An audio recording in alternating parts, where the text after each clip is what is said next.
Ladies and gentlemen, boys and girls, welcome to another edition of Gate 7 International. I will be your host for tonight, Kostas Llanos, or Kostas with a K if that turns you on. And I am joined by exactly, drum roll please, no one. So it's just you and I for the next hour or so, discussing all the latest Olympiacos news. Well, not no one. I do have some help tonight, and it's Paco.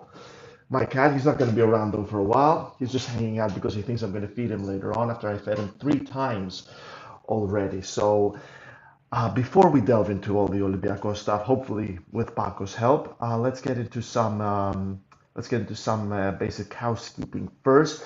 To anyone who hasn't done so already, please do like and subscribe. Do like our content across the social media channels. It really helps the algorithm to spread the word.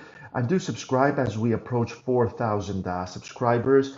Your support means a lot. Olympiakos' Gate 7 International podcast keeps growing. Help us spread the word. We are still meeting a lot of people from all different parts of the world. Every time we go to Giorgos Karaiskakis to cover any match for you. We're even getting recognized on the streets. We were hearing from Aris the other day that he got recognized in Maryland because of the podcast, and it is so awesome. Please do support us so we can keep bringing you some amazing content, which brings us on Patreon. So please do check us out on Patreon at patreon.com. You'll find us at Gate 7 International. We will be bringing you some exclusive content there, such as amazing deep dives with the January transfer window only 2 months away, and some amazing exclusive interviews, such as Aris's interview with the daughter of Alketas Panagoulias, the legendary Greece manager who took the first ever manager who took us to the World Cup in 1994, which led to a catastrophic performance there with 0 wins, 0 goals, and 10 goals conceded.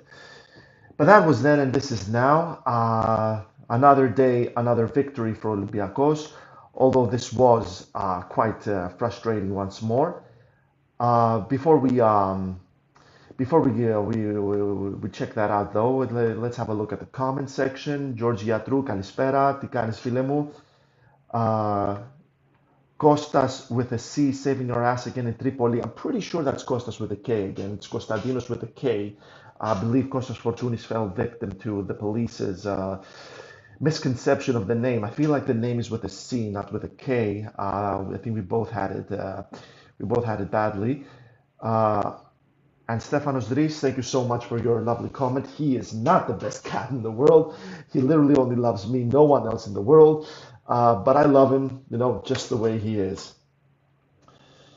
And George Yatrou, man, we need to talk about our incredible traveling fans tonight. Not just tonight, actually. I mean, Olympiacos fans are among the best in the world, in my opinion. They are loud, they are passionate, they are supportive.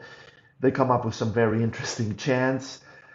They are Olympiakos' 12th man, and that doesn't go for every single fan base in the world. I have traveled into English stadiums where the home fans were quieter than a church mouse, but absolutely, Olympiacos fans are the 12th man. We just need to see more from the actual 11 on the pitch after the international break, which kicks off tomorrow until November 25, if I'm not mistaken. Yes, it is until November 25 when Olympiacos return to action at Karaiskaki against Panetolikos. So before we delve before all that, let's talk a bit about the game we had. It was quite a strange one because Diego Martinez opted for a different lineup. He decided to make a lot of changes to the lineup, which was strange because Olympiacos, like we said, don't have a big match coming up because of the international break. If Olympiacos were taking on Freiburg on Thursday in the Europa League, which is a must-win game that comes up after the I think it's November 30th when it's going to happen. That's a must-win game for Olympiacos if they want to stay in the Europa League and play in the last 32 of the competition. But that's not for another 2 weeks or so. So it was quite interesting because Olympiacos needed those 3 points. They couldn't risk this time. So Diego Martinez opted for a completely different lineup with a bunch of names that we usually see on the bench. Diego Martinez opted for a 4-2-3-1 formation with Alexandros Paschalakis in the goal. No surprise there. Rodine at right back, Francisco Ortega at left back. No surprise there as well. Panos Retsos at centre back with Andreas Doi after Jackson Porozo's injury, so no surprise there as well. Then Sotiris Alexandropoulos Santiago Eze, again, no surprise there. But from then on, this is where it gets a little weirder. Pepiel started on the right flank with Ola Solbakken on the other side. Gustavo Scarpa at number 10 behind Ayoub El Kabi. We talked about Pepiel the other night, wondering why he is not getting a lot of opportunities after he came on against West Ham in the final 3 minutes. He started this time, quite anonymous though throughout the game.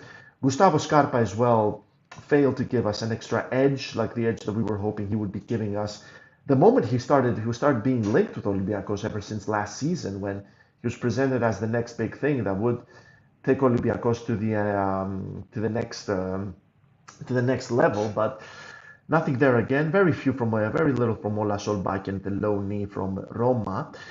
And still no goal from Ayoub El Kabi, who hasn't scored for Olympiacos throughout the entire month of October, and he is in danger of not scoring a single goal for Olympiacos in November, as Olympiacos, he'll have two final opportunities against Panetolikos at Kareskakis on November 25, and Freiburg away on November 30th. Those are his final chances after a stunning start with Olympiacos. That saw him scoring pretty much one goal in each match. Καλησπέρα από Μελβούρνη Κώστα. Καλησπέρα από Μελβούρνη Κώστα, Φορτουνάρα. Τζον Τσαμπουκά, καλησπέρα και σε σένα.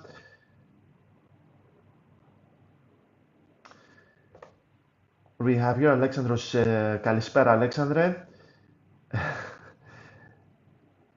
And yeah, that's exactly what I'm doing here, Alexandre. Can we talk about El Kabi's missed tete-a-tete with the keeper, later called for offside? Well, yeah, absolutely. El Kabi seems to be out of form.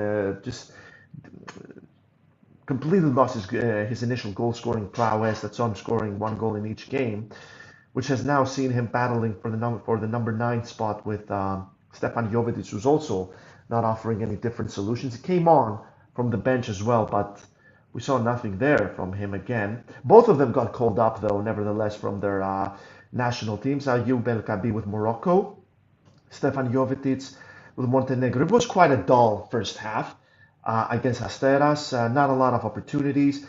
Very toothless performance from Olympiacos, reminiscent a lot of that West Ham game in London, where although Olympiacos dominated possession and tempo against Asteras, and they kind of dominated tempo against West Ham, although they didn't have the possession, they were still toothless. They just couldn't convince that they could open the score any time before halftime. But from then on, Kostas Fortounis ex machina came on the 63rd minute when he replaced Gustavo Scarpa and offered the solution for Olympiacos. He was the one that broke the deadlock again. Kostas Fortounis to the rescue. He scored about 6 minutes after his introduction. A very fine finish once more. Asteras didn't convince that they could turn this around. They had one big opportunity, but other than that, they didn't show any signs that they could slap Olympiacos, the visitors, with a major blow before the international break. And so Kostas Fortounis, in a final counterattack on the final minute of stoppage time, that was the 6th, he sealed the 3 points for Olympiacos. Very big, considering where the international break is coming, and it's going to be a very important opportunity for Olympiacos to regroup. Although there was a final little piece of bad news towards the end with Daniel Podence limping off. It seemed like there was a problem with the heel. Costa Levoyani kind of hinted or teased that was the reason why we didn't see much from him against PAOK and West Ham. Probably not 100% fit. Again, though, here's where the international break comes into a great timing, because now Podence will have at least 2 weeks to heal. Olympiacos will have the time to manage. Of course, it's going to be without Christos Theos, who no longer works for Olympiacos after the team ended their collaboration with Metropolitan. One of the reasons why they ended the collaboration was after the whole Juankar chaos, with Juankar being sent to Aegea to be checked. Aegea, of course, have links with Panathinaikos currently, and the owner of Aegea is also the owner of Metropolitan, which led to the ending of Olympiacos collaboration. Theo still works for Metropolitan, and he came out with a very lengthy announcement explaining that he didn't want to leave his patients at the Metropolitan. He wanted to stay with them, and he thought it wouldn't be fair to leave them just because of the recent fallout between Metropolitan and Olympiacos. Theos has a lot of patients over there who rely a lot on him, are expecting important surgeries, life-saving surgeries, but also surgeries that will improve their quality of life. And Theos wouldn't be able to take care of them if he had quit his job at Metropolitan and joined Olympiacos completely full-time. He also explained that the Juan Care issue was dealt really badly, that there was a lot of different hospitals in Piraeus or within the range of Piraeus, public ones especially, that he could go on, but instead they took a very long road to Aegea.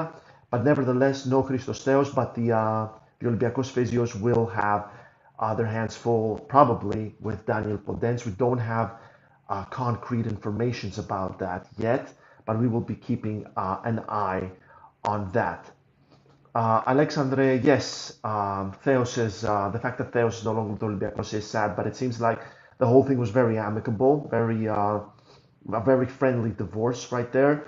Nothing like, for example, what I said, like Jose Mourinho and Eva Carneiro when she was sacked pretty much illegally, and that pretty much brought Chelsea into disrepute and a horrible season that saw them finishing 10th. That's nothing like it with Olympiacos right now, as it's simple. The collaboration couldn't continue because of Metropolitan, and Theos wanted to stay with his patients at Metropolitan. Δήμος, έπρεπε να είχαμε επενδύσει τον Καμπιάσο το καλοκαίρι, ελπίζω να γίνει κάποια στιγμή. What Demos is saying here that Olympiacos should have invested on Esteban Cambiaso in the summer. He hopes it's going to happen at some point. Demos, do you mean that Olympiacos should have had Cambiaso as the manager? Please do clarify that if you can. And here we have a comment from, well, Arispan. We have a worse squad than last season, but sure, let's get rid of the coach in November and bring in some fraud like Blanc or Rudy Garcia. We don't have a worse squad than last season. Last season was, I mean, the squad that Olympiacos had was so inflated. I mean, if they had brought in one more player, it would have popped like a balloon. I mean, the whole thing was completely out of hand. Olympiacos had like five left backs. What was it? And one of them was worse than the other. So, plus there were some has-beens like Marcelo, Sime Versalico, and James Rodriguez.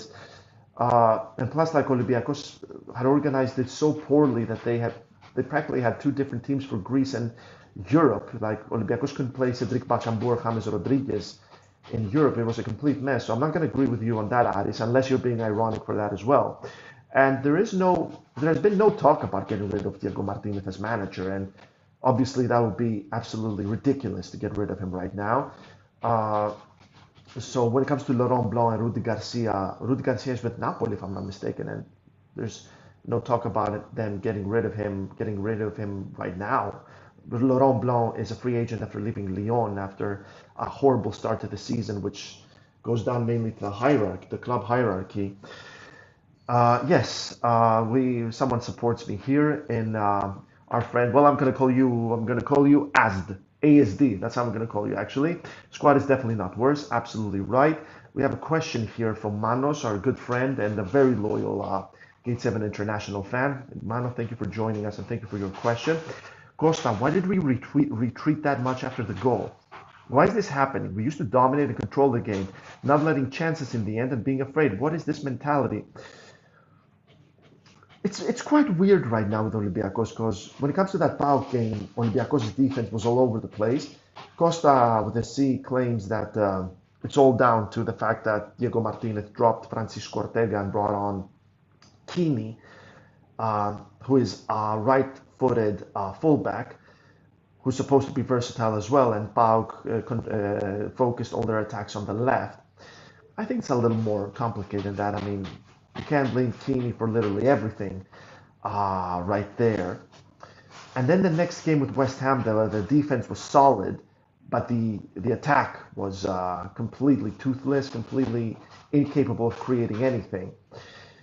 So I see that Olympiacos seem to be the kind of team that rely a lot on their big stars. When the big stars don't bring it, then there's a problem. Podence didn't bring it with PAOK, didn't bring it with West Ham, didn't bring it with Asteras Tripolis, but I think we're seeing the reason why now. I think there's an issue with the heel, with Achilles heel. Hopefully there's no problem there. Hopefully by the international break is going to come back better than ever. He's not being called up by Portugal, and was pretty sure he wasn't called up. Right now, I don't see a reason why he would be called up from Portugal. Ayoub El Kabi has also just completely lost his goal scoring prowess. Olympiacos relied a lot on his goals in the first 2 months after his arrival, and he hasn't scored any goals in October, no goal in November so far as well. Hopefully, he has been called up by Morocco. Hopefully, that will help him regain some confidence if he gets a couple of goals there again, like he did in the last two international breaks. Maybe Stefan Jovetic as well, but Stefan Jovetic is a completely different story because he's not the kind of attacker who's going to find space, going to find the right position to score like El Kabi does. But also Kostas Fortounis didn't bring it with PAOK and West Ham.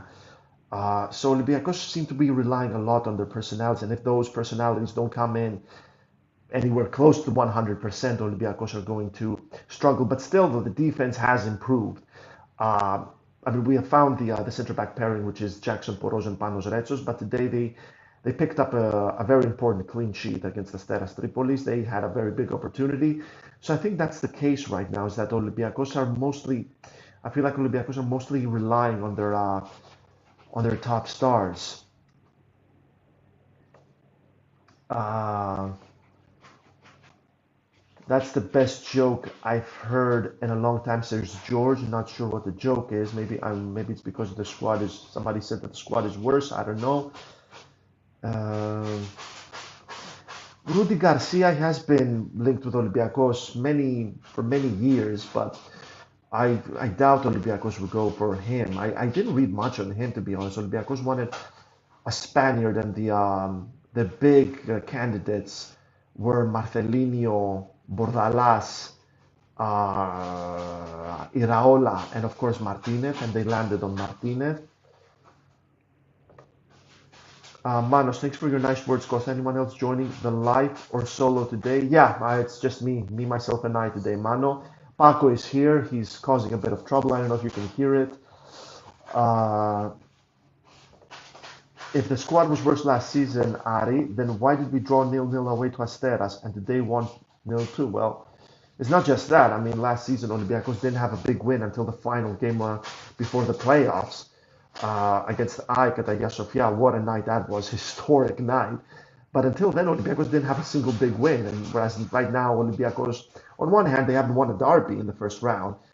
Well, considering, of course, what happened with Panathinaikos, but they did beat West Ham, one of the most informed Premier League clubs in the world, who needed a VAR check to beat them at London and almost dropped the 3 points if Madi Camara aimed his header a little more to the left, couple of inches, maybe 1 inch. It would have been a different situation.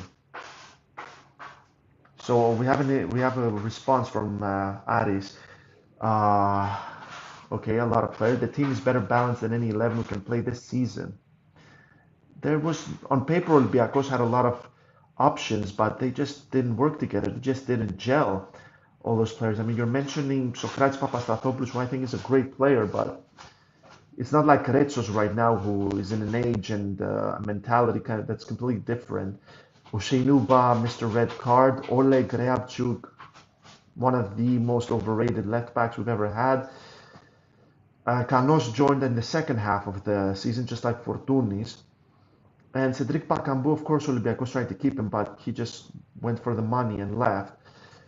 I mean, Samaseku, you're mentioning him. Well, Olympiacos got an even better number 6 in Santiago Eze, whom I'm pretty sure you're going to see a big offer coming for him in the next few years, if not this summer. Pepiel is he's just not playing right now. It just seems like something's out there. And El Arabi was at at the twilight of his career and still is. I mean, he played for the B team the other day, for crying out loud. And like Costa said, that Costa believes that Olympiacos are going to regret giving El Arabi a new lucrative contract, and they are regretting it right now. So I don't think I agree with you right there, because Olympiacos at least found a really good left back in Francisco Ortega, who uh, also got called up by Lionel Scaloni in the Argentina squad for the upcoming World Cup qualifiers, which is a huge deal because Argentina don't just call up anyone, and I cannot remember the last time Argentina called up an Olympiacos player. It's huge for Olympiacos that Ortega is part of the team. So I mean, Paschalakis is there, Rodine is there. Finally, we have a center back pairing that works in Porozo and Retsos. In midfield, yeah, I mean, it's horrible that Juan Guinbom is not with Olympiacos anymore, but that's down to him. But there is, I mean, Madi Camara at his best is something else. Sotiris Alexandropoulos brings in some good chemistry with Eze in midfield. And well, when Podence and Fortounis are at their best, we've seen what they can do, but that's the thing, in the last two matches they were not. And El Kabi, if he restores that goal scoring prowess, well, we could see something. Obviously, the team is not great right now. On paper, still Olympiacos have a lot of depth, a lot of players that they can rely on, and that's what Diego Martinez, I guess, tried to do tonight. But I mean, if you ask me, the only position where Olympiacos really have good depth in is the goalkeeper's position. If Paschalakis gets injured, knock on wood, in comes Kostas Zoulakis, who needs to be Paschalakis' successor. No one else should replace Paschalakis. I don't care if Olympiacos signed David De Gea, Zoulakis needs to be his successor. But when it comes to right back, well, it's only Rodine. Left back, it's only Ortega, with Omar Richards playing for the B team against the Agoras, but only lasting one half, which to me it says that he is nowhere near full fitness. And then from then on, it's Retsos and Porozo really at center back, especially if Retsos gets injured, and he has been called up by the Greek national team. Big game with France, but not so big considering Greece are out of the are not going to qualify via the group stage. You're going to have to play the playoffs. And from then on, I mean, there's only Eze at number 6, Madi Camara and Alexandropoulos at number 8. A lot of options at number 10, though, if you think about it. Pepiel, João Carvalho, Kostas Fortounis, Gustavo Scarpa, but only Fortounis has brought it so far. On paper, there's a lot of options in the wings with Daniel Podence, with Giorgos Masouras, Marios Brousai, Ola Solbakken. And at attack, well, nobody's scoring lately. I cannot remember when was the last time Stefan Jovetic also scored. It's not, I mean, we've said it before, Olympiacos are in transition. This is at least a 2-year project. But so far, so good, really, for Olympiacos. I mean, if you take the PAOK game out of the equation, Olympiacos got everything they needed from all the other games. I mean, they lost on paper to Panathinaikos. Obviously, the Olympiacos lost the appeal, lost their appeal, and so they're going to the Court of Arbitration for Sport. I wouldn't hold my breath if I were you, which is going to take at least 4 months after Olympiacos deliver the paperwork, which I don't think they've done yet. So if Olympiacos do that tomorrow morning, we're looking at least until March until we get a decision on that. I wouldn't hold my breath. But with the exception of the PAOK game, Olympiacos have been quite solid in Greece.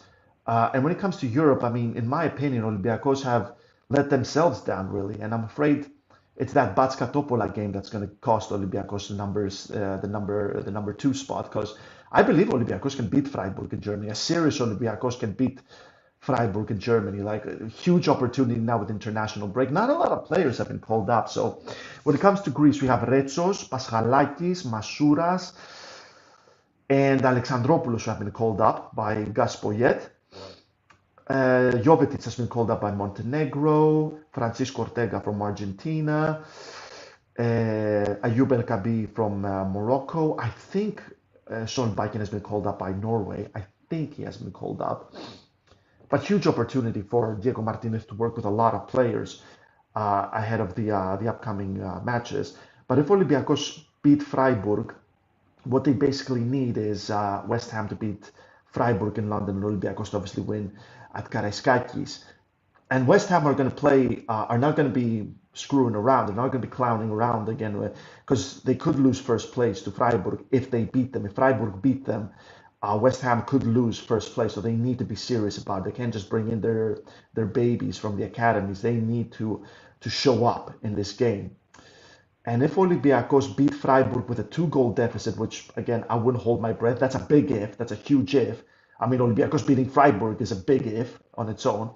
But if Olympiacos managed to, pull off another West Ham and beat Freiburg with a 2-goal deficit, then a draw as well would suit Olympiacos between Freiburg and West Ham. So if Olympiacos beat Freiburg and beat Batska Topola, then they're going to need West Ham to basically beat Freiburg to get the number 2 spot. But if Olympiacos win by a 2-goal difference in Germany, then even a draw would work in Olympiacos' favor. Yorgos Murzanos, thank you so much for joining the show and thank you for your comment. It's not only us, though. Look at City. Rodri missed 3 games, lost all 3, and they're the best team in the world. Well, absolutely, Yorgos. I mean, I think you hit the nail right in the head there. I mean, do join our Patreon group, guys, because if you join us, you're going to join our WhatsApp group where you're going to be getting a lot of insight without having to join us on the show. I mean, all of the Olympiacos insight will be coming straight to your phone at any given time of day. Marcial, my good co-host and friend, he basically said that it's a problem for Olympiacos that they're relying on Fortounis too much. Well, I get what he's saying because Fortounis cannot really play 90 minutes. After the 70th minute, he's basically toast, and Olympiacos need more depth there. But still, I mean, that's not a sign of a bad team. I mean, shall we talk about Real Madrid? I mean, it'd be quite interesting to see Real Madrid playing without Jude Bellingham, wouldn't it? Without all those goals coming in. And like you said, Yorgo, I mean, Manchester City without Rodri lost all 3 games without him. And Kevin De Bruyne, I mean, they struggled at the beginning after Kevin De Bruyne's injury because even Erling Haaland, the best striker in the world, he needs Kevin De Bruyne because he's the one that he doesn't bring the ball to him. He brings players off him. Kevin De Bruyne has this amazing ability to bring players away from Haaland, and that frees him, and that leads to the pass from which Haaland scores important goals for Man City. So yeah, absolutely, I agree with you. It's going to be a very interesting January transfer window. Olympiacos obviously need to buy a centre back, which, to be honest with you, I don't think there's going to be a purchase. It's going to be a loan. There's going to be a loan. Personally, you should expect a loan for a centre back. But I think Olympiacos are also going to go for a striker because the African Cup of Nations is right around the corner. Good news is that Madi Camara is almost definitely not going to be part of the Guinea squad after falling out with the manager Diawara. It seemed like they were working towards a resolution between Camara and Diawara, but that doesn't seem the case because Camara wasn't called up by Guinea for this international break for the World Cup qualifiers.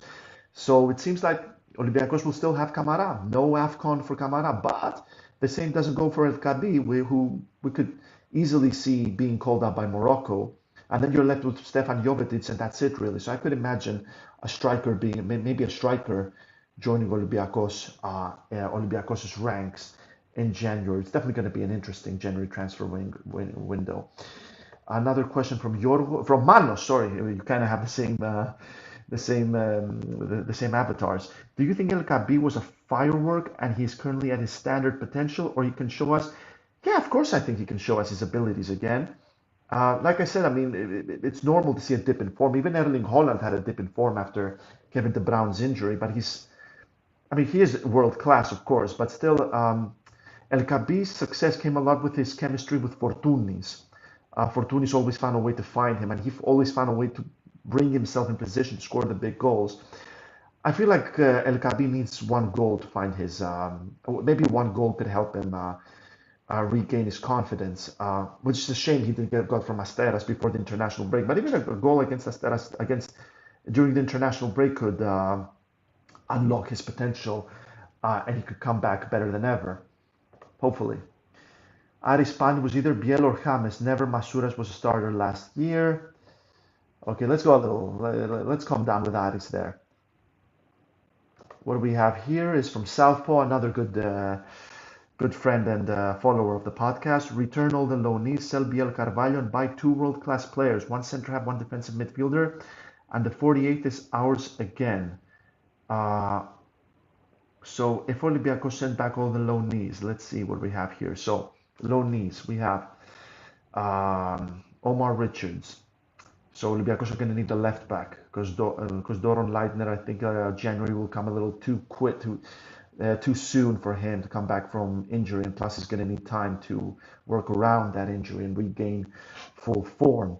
So Omar Richards is one who's going to have to go. Then you have Jackson Porozo, who has proven that he can contribute at Olympiacos. Like I said, guys, that's important. It's important that Olympiacos found the center back pairing.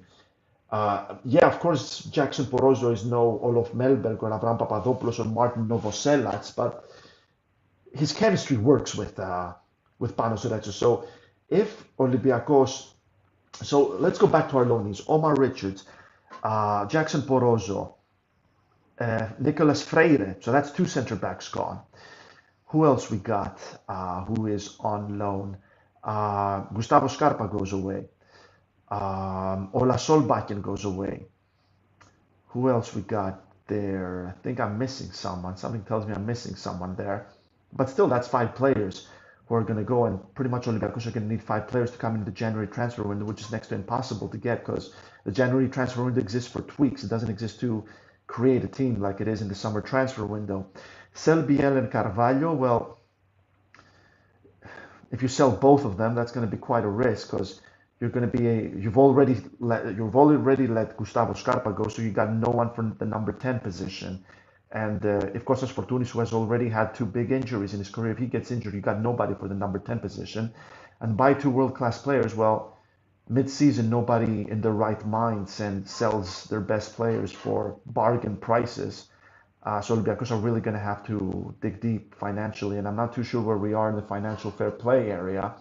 So world-class players, I don't see why any world-class player would like to come to Olympiacos when there are so many opportunities in the Premier League and all the other top five leagues in the world, plus a lot of money from Saudi Arabia. And yeah, some players are thinking just money. So you're saying one center half, one defensive midfielder, and the 48th is ours again. Well, like I said, it's a lot more complicated than it seems like. George, I think he needs to find his confidence again. Del Cabi can be good for us. Don't write him off yet, guys. Yeah, absolutely. That's what it is. Maybe one goal can make the difference, and it's a real shame he didn't get it against Asteras, but he could get it against Panetolikos. You know, if he gets a big goal or maybe two against Panetolikos, that could really put him back in full gear ahead of Freiburg, and we're definitely going to need Ayoub El Kabi at his best against Freiburg.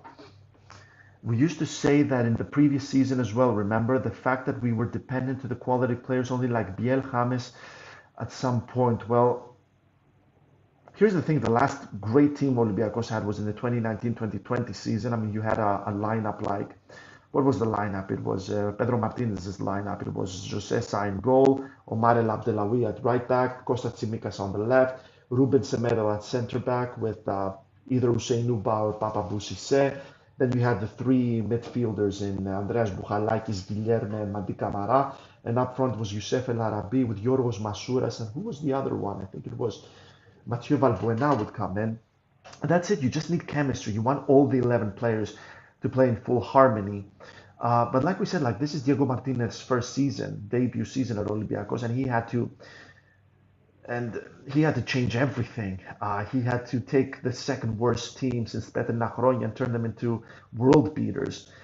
And there's something there, guys. There really is something there. And I'll tell you what, with Kostas Fortounis, it's funny because Kostas Fortounis should be in the same conversation as Predrag Djordjevic, as Giovanni, as Rivaldo, as Stelios Giannakopoulos, Vasilis Karapialis, Nikos Anastopoulos, Tassos Mitropoulos, Yorgos Sideris, and all the other legends, because all those years he's been loyal. He has been the standard bearer at Olympiacos. He is a very rare player for Greek standards. I mean, Greece pretty much create defenders, center backs. They don't create number 10s. They don't create strikers. I mean, I don't think we've seen a number 10 like Kostas Fortounis since Vasilis Katsipanagis, arguably the best Greek player of all time. Well, not arguably, he is the best Greek player of all time. Vasia, that is, not Fortounis, Vasia. And I feel like we're not going to understand how big Fortounis was for Olympiacos until he's done with Olympiacos, until he either retires or he leaves for one last big fat paycheck. Uh, Kostas Fortounis has been immense. Has been absolutely immense for us, and it's not a bad thing to be relying on him. It'd be best if Olympiacos found a lot more harmony, and that's what they need to work on. Because that's the funny bit. In the last what was it? 2 games between West Ham and PAOK, defense was horrible, but the attack wasn't that bad. I mean, considering the late comeback with those 2 late goals from Yorgos Masouras and Kostas Fortounis, which showed that there was ability there, but it took them ages to switch on. And then with West Ham, again, the same thing, but only this time the defense was great, the attack was horrible. And again, Olympiacos didn't switch into full gear until the end when they almost scored with Madi Camara. And again today, like Olympiacos didn't take off until after the 63rd minute when Kostas Fortounis joined the fray. And that is when Olympiacos finally started to show signs of life. And that's when they scored those 2 goals. That's something that worries me. The fact that Olympiacos don't seem to switch on until the final few minutes is something to keep an eye on during the international break. There's also an annoying sound. Yeah, could you tell me more about this, Mano? Opinion on Martinez today. I could see this game. Did he commit any crimes like West Ham away and PAOK at home? Well, the crime to me was the lineup that he chose. I mean, completely rotated squad. Some very important players like Podence, like Fortounis were off.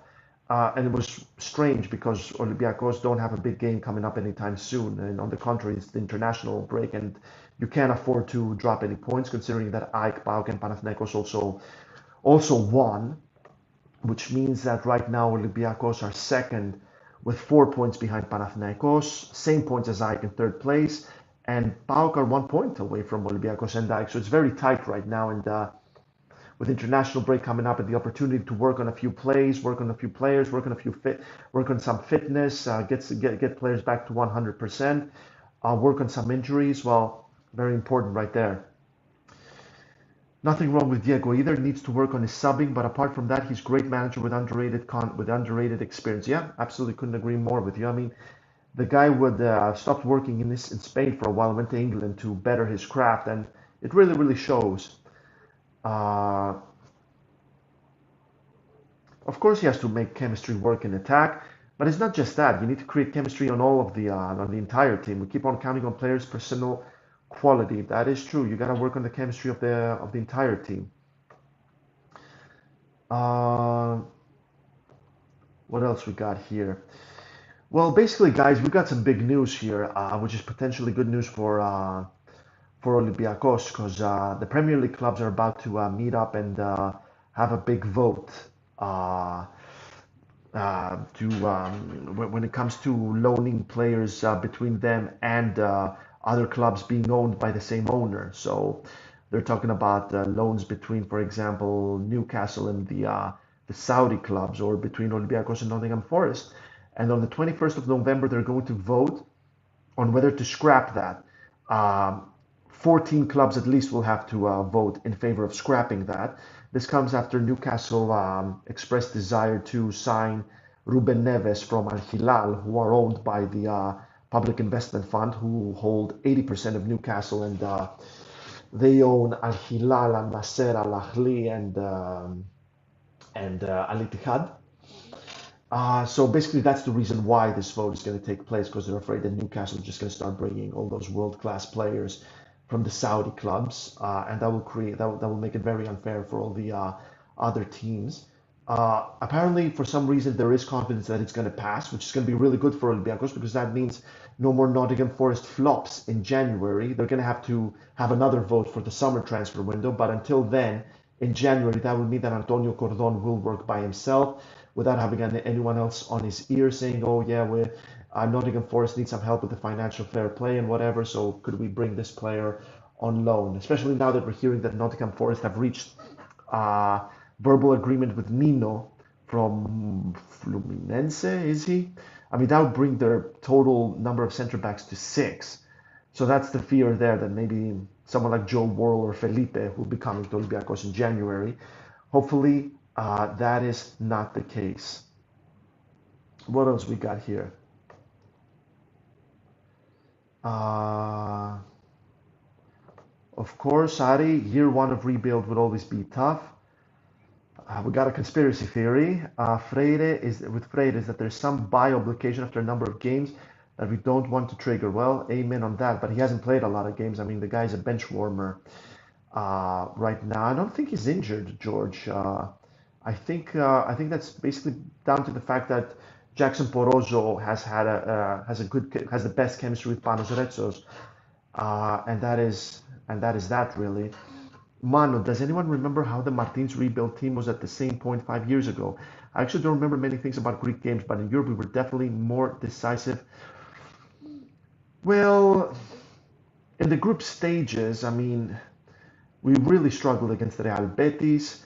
We were destroyed by Milan away. Who did we have in? We had the Luxembourgian team or something, which we beat across both legs. I'm telling you guys, I'm afraid it's that Batska Topola game away. I think that's the one that's going to do us. Like, I could easily see I really believe Olympiacos can beat Freiburg away. And if they do, I'm afraid that then at the final game, there's going to be like a draw between West Ham and Freiburg, and that'll be it for Olympiacos. So I'm starting to have flashbacks from 2011 from that Champions League group with Marseille, Borussia Dortmund, and Arsenal.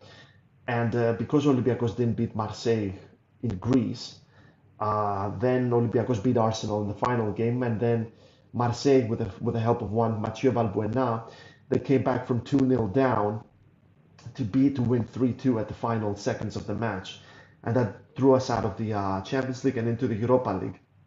And that was a huge shame because that Ernesto Valverde team deserved to be in the Champions League that season.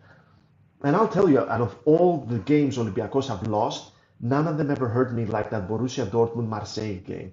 Borussia Dortmund of Jurgen Klopp with all those big stars like Marco Reus, like Robert Lewandowski, like Subotic, like Hummels, like Weidenfeller, like Piszczek, like Blaszczykowski, and they lost to a very weak Marseille team after being 2 goals ahead. And people were saying that they're the dark horse of the Champions League and they're the one that could win it and they're definitely going to top that group, and they finished last.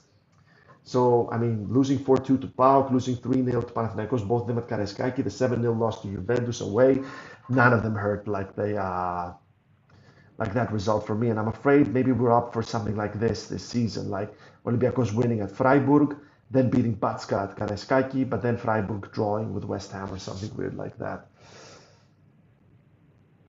But yeah, when it comes to Greece, yeah, Martins only won one derby all season. Well, one and a half, because then that was the Panathinaikos game when we were winning 1-0 at Oaxaca, and then the Panathinaikos fans invaded the ground. Uh, but yeah, I mean, that was it. He basically won one match that season, and that was against AEK, and that came after a really bad first half. Southpaw, Martins' team at this stage of rebuilding was playing good football, much more convincing than the current team. But yeah, though he didn't get results, though that's the thing. Like, he did struggle. I mean, and let's not forget that elimination from Lamia, which almost led to his dismissal until reports suggest Christian Carembe got involved, and he said, if he goes, I go. And thankfully that didn't happen. George, yeah, true. Biancon was on the bench today. I'd have loved to have seen him play, but there again, with how tight the game was, I can understand not playing. I think he was just there because Jackson Porozo got injured, to be honest with you. Carranza and Gaston Hernandez could still be targets. I haven't heard anything about that personally. El Kabi was still poor even when he was scoring, in my opinion, not good enough. Well, he got the goals though, that's what's important. Porozo, yeah, of course he's on loan. Yeah, from Troyes. What else do we have here? Well, comment section is on fire right now. Uh, Right, we have a question about Freiburg. If we beat Freiburg by 2 goals, we can settle for them to get a draw versus West Ham. That is absolutely correct. If we beat them by 1 goal, think we can advance even if they draw? No, I don't think so. Because we're going to have the same points if I'm not mistaken. But we'll have to beat Topola 4-0. Well, I don't think so because the thing is, when it comes to same points in the Europa League group stage, it's then the goal difference between you two teams comes into play, and they beat us 3-2 at Karaiskakis. So then it's if we beat them by 1, yeah, I see it. We're gonna have same points, but then yeah, it's the goal difference. Yeah, you're right. Hopefully, we won't have to bring out the calculator on the final game against Batska Topola. But thank you, really good comment there. The triple O or triple zero. What is that? Or is this 0-0? Honestly, think winning at Freiburg and finishing third in the group would be a great scenario, big morale boost plus a chance for a run in the conference. Well, you're Olympiacos, you always go for everything. You don't just think to yourself, oh, third place is okay. No, you're Olympiacos. There's no losing. There's no word like losing or settling. Olympiacos don't settle. That's the thing. Like, so one of my co-hosts said that there's a loser mentality at Olympiacos, and then I hear that being said, like, oh, it's better to finish third. What are you talking about? Either there's a loser mentality or there's not. I mean, saying that you want to finish third, that is a loser mentality, pretty much.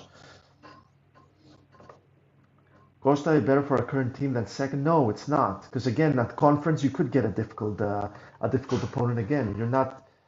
You can still get difficult teams from the Europa League again. Plus, there's Aston Villa there. No, it's not. It's not better. Plus, you're Olympiacos. If you think to yourself, oh, let's finish third, you could accidentally lose third place. And no, it's not reality. Olympiacos are a Europa League side, and they showed it against West Ham. Not everyone can beat West Ham. Look at Nottingham Forest. Right now, we don't lose any more games in the scenario, though. What scenario? It's better to go to conference because finals at Opapa Arena. Yeah, but have you seen the other teams in the conference? Do you guys know that Aston Villa haven't lost a single home game this season? Actually, I think they've won all of them. So if you get Aston Villa in the semis or the quarters, then good luck with that.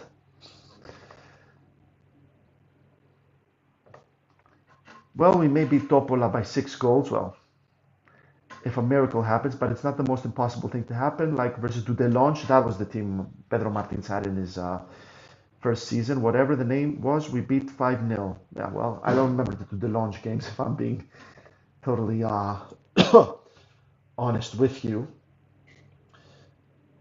So, what's next now for Olympiacos? Well, just enjoy the international break, work on the injuries, especially with Daniel Podence, absolutely, and work on some plays, work on some tactics. Like the team needs to come together. One thing that we see in the games is that the lines are tight.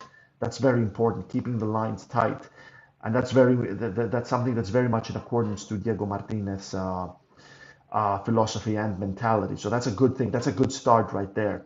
But from then on, Olympiacos really need to decide what it is they need from the January transfer window. Do let me know in the comment section which positions you think Olympiacos need to add into in the January transfer window. Obviously, definitely a center back because if Panos Retsos gets injured, the injury prone, the Retsos gets injured, Olympiacos will have a serious problem. Uh, Plus, remember Madi Camara probably not going to AFCON, but I think Olympiacos will need a striker. Personally, I do think Olympiacos need a striker, especially if El Kabi and Jovetic don't start showing anything different. I mean, 2 months without a goal, that is very, very disappointing and worrying. Uh, Costa, let's suppose we lose third place from Topola. Is there any chance Martinez will stay? Oh, that's a very good question. Well, first off, it's important to find out how much the players believe in Diego Martinez, how much they back him. Because, like, what was his name? Carlos Corberan. Carlos Corberan is a really good manager, and right now he has West Brom in the playoff positions in the championship. So, and there's a very good chance he just barely missed out on the playoff positions after taking over mid-season and suddenly turning things around and turning West Brom into a team that could earn promotion to the Premier League, and he just missed the playoff spots in the championship. But he could do it this season. But I mean, reports suggest that I mean we've heard that the players just didn't take him seriously at all. So it's very important to see how much the players believe in him, because if they do believe in him, then that's an extra reason to keep Diego Martinez, even if disaster like this does strike against Topola, which I want to say there's no way, but then again, what happened in Serbia was a disaster. That was before Retsos and Porozo linked up, and we finally sorted out the defense issue. But then again, some childish mistakes from Martinez there in the subs. I mean, that's something. That's one thing. Martinez needs to work on his subs, because just some really bad substitutions, and there's just, it seems like he doesn't dare to risk there. He doesn't dare to make a bold move. It seems like he's just too scared to make an important move, to just roll the dice a little. He wants to play it a little safe, and I think maybe that's his downfall right there. But another thing I'm worried about is Antonio Cordon, because a lot of signings Olympiacos made, in my opinion, were absolutely not Cordon-esque. I mean, I could not imagine Antonio Cordon going to Vangelis Marinakis and saying, "Hey, boss, I really need you to bring me some loanees from Nottingham Forest, especially the ones that never play for Nottingham." Let's look at the signings Cordon made. I mean, Jackson Porozo, he's not a flop, but I'd say the jury is out. But this comes closer to a hit. I mean, Porozo comes closer to a hit than Freire, Doi, and some other players. Then Ayub El Kabi started very well. The last 2 months, he has not been doing well. Definitely not a flop. But then you got Santiago Eze, who is a major hit. And you got Francisco Ortega, who's a major hit. And even Argentina manager Lionel Scaloni thinks so. But then again, like, you can't have all of your players being massive hits.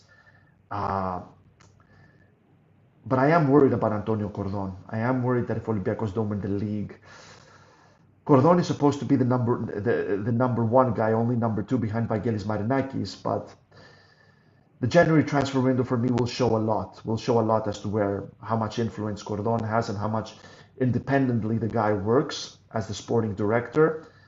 How much his decisions, how much gravity his decisions and opinions have. I am worried about that. That's the only thing that I'm worried about. Like I said it in the summer, if I see mid-season a headline that says Antonio Cordon leaves Olympiacos, that's going to be a huge, huge blow for Olympiacos. So let's see if we got any answers on my January transfer window. We got one here. Alex, we need a center back, number 6. Send back some of our loaned players. Terminate the contract of El Kabi or El Arabi and bring Kostoulas as a third striker. Well, obviously you mean Babis Kostoulas, because there's two of them.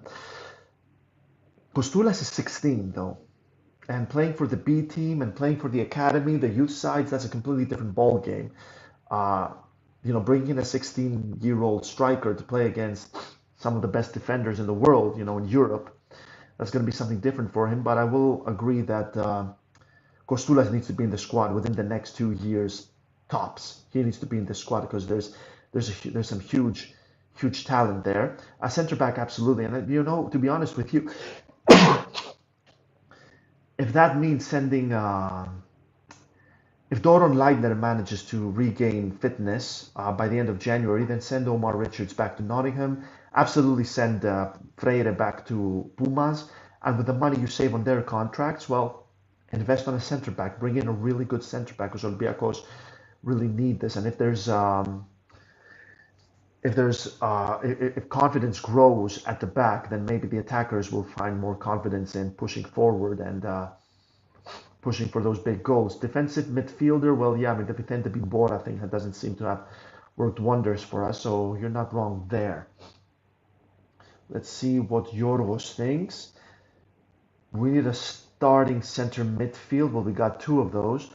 And striker, yes, a squad center midfield and 2 decent center backs. One more experience. Corberan is such a great coach. Too bad he came at a difficult time for us. Well, absolutely. He came in and he was putting band-aids everywhere. And he took us to Europe. I mean, and he was putting band-aids everywhere. If he had joined up. Here's the thing, like Costa Levoyani said that Olympiacos are ruining the day they handed El Arabi a contract. Well, I don't think that's with El Arabi. The problem is with Pedro Martins, because in a parallel universe, Pedro Martins grabs our last title trophy walks into the Karaiskakis pitch, the center of the pitch, grabs a microphone. The entire Karaiskakis starts chanting his name. There are flares everywhere. Thank you, Pedro. He gives a nice, emotional, and touching speech. He leaves. It all works better for all of us, for Martins, for Olympiacos. And then they bring in a manager. It couldn't have been Corberan because Corberan left. He left in the middle of the summer from his previous team. I don't remember which one it was. Uh, and then Olympiacos could have had a manager who could have come in and he would have had the entire summer to solve everything, and we would have definitely not have had a turbulent season like the one before. We definitely wouldn't be putting band-aids still. Could have even won the trophy, the title last season. I mean, if this Olympiacos, this terrible Olympiacos squad we had last season kept pushing for the title even during the playoffs. They still had a fighting chance during the playoffs. Well, imagine what a healthy team would have done last season. To be frank, Corberan, he was training like 50 players, yeah, just like Mitchell after him. What we should be praising Martinez for is the fact that Fortounis is playing so good in the wing. Yeah, absolutely. And he also switches a lot he switches the wings. If he starts on the right, he goes to the left. Sometimes he switches with the number 10, whoever that might be. But 4-3-3, I think that's the formation Olympiacos want to play now. If the owner's signings were not good, Cordons, Freire, Kini, and Iborra were good. Come on. Well, Santiago Eze and Francisco Ortega were really good, and Ayub El Kabi and Jackson Porozo have shown a lot as well. Number one, definitely midfield with an eye for a pass. Number two, experienced central defender. Number three, physically imposing striker, not just in the air. I gotta go into and win duels against defenders. Someone like Tiquinho, maybe. I don't know anything about Carranza, guys.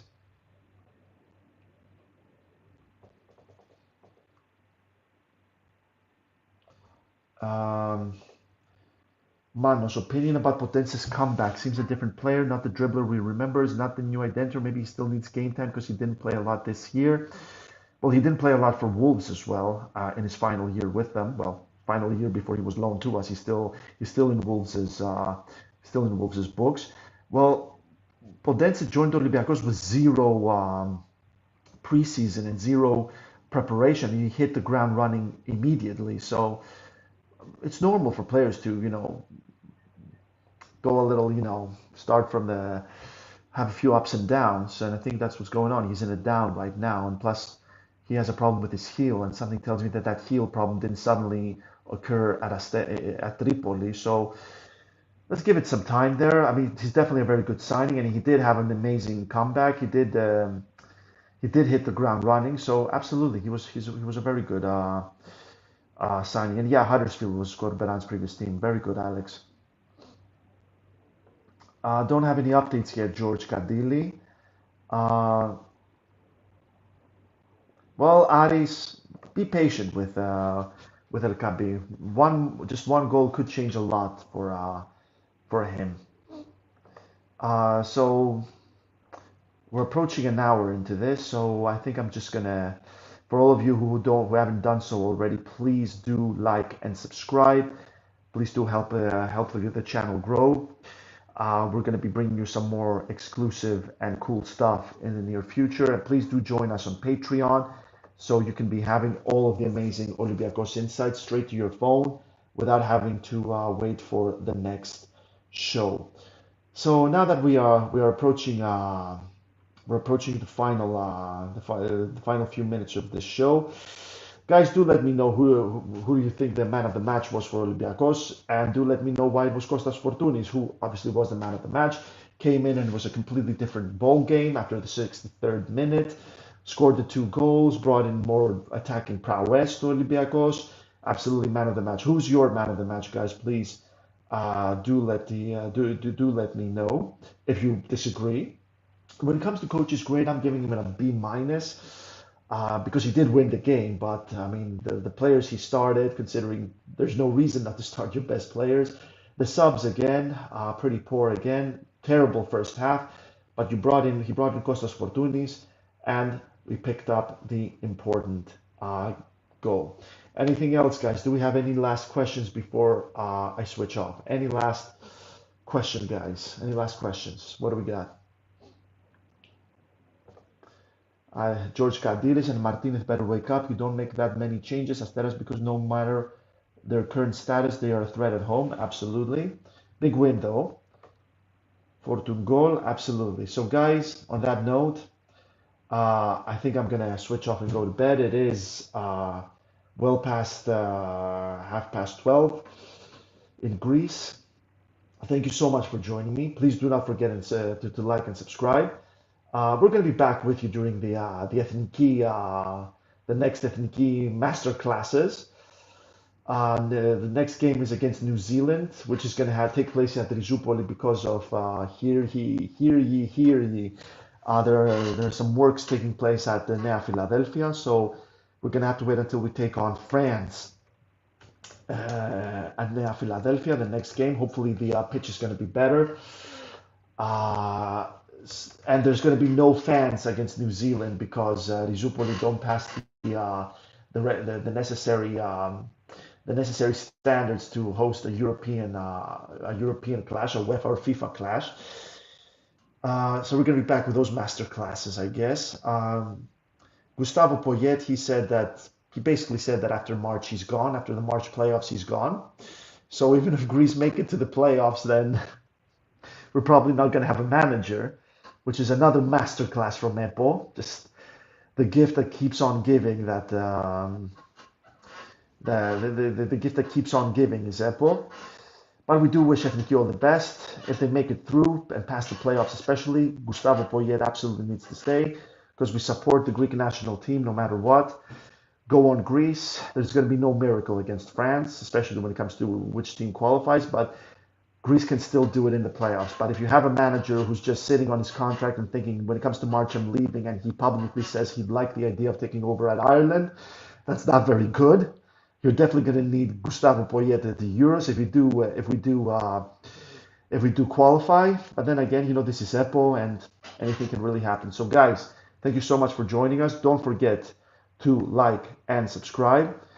This has been Kostas Lianos, or Kostas with a K if you prefer, and I'll see you next time. Κάτι μαγικό!